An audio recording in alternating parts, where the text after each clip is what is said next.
আসসালামু আলাইকুম বন্ধুরা, আশা করি আপনারা সবাই অনেক ভালো আছেন। তো বন্ধুরা, যে দেখতে পাচ্ছেন এটা কিন্তু তিত বেগুনের গাছ। দেখতে পাচ্ছেন ইতিমধ্যে কিন্তু ফল পাকা শুরু হয়ে গেছে। এই যে দেখতে পাচ্ছেন, ফল কিন্তু পাকছে। এটা কিন্তু দেখতে পাচ্ছেন, এটা কিন্তু চিরল পাতা। এই চিরল পাতা খুব সুন্দরভাবে কিন্তু ফল এদের পাকা শুরু হয়ে গেছে।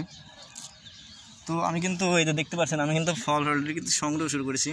তো কয়েকটা অর্ডার আছে, এই জন্য আমি কিন্তু ফল সংগ্রহ করছি।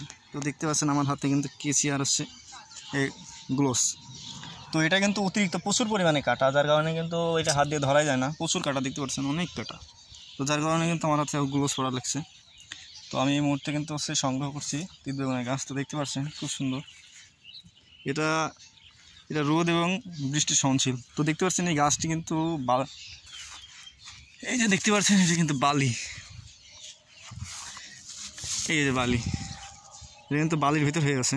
তো তাহলে বুঝতে পারছেন এটা হচ্ছে রোদ সহনশীল ক্ষমতা এর কতটুকু। তো এটা কিন্তু হচ্ছে বিপর্যয় পরিবেশে কিন্তু এটা হচ্ছে বেড়ে ওঠার ক্ষমতা আছে। তো এই জন্য হচ্ছে গ্রাফটিংয়ের জন্য কিন্তু এই তিত বেগুনের চারা প্রয়োজন হয়। তো আপনারা যারা তিত বেগুনের বীজ যদি আপনাদের প্রয়োজন হয়, তাহলে ভিডিওতে দেওয়া নাম্বারে হচ্ছে যোগাযোগ করতে পারেন। তো সবাই ভালো থাকবেন, আল্লাহ হাফিজ।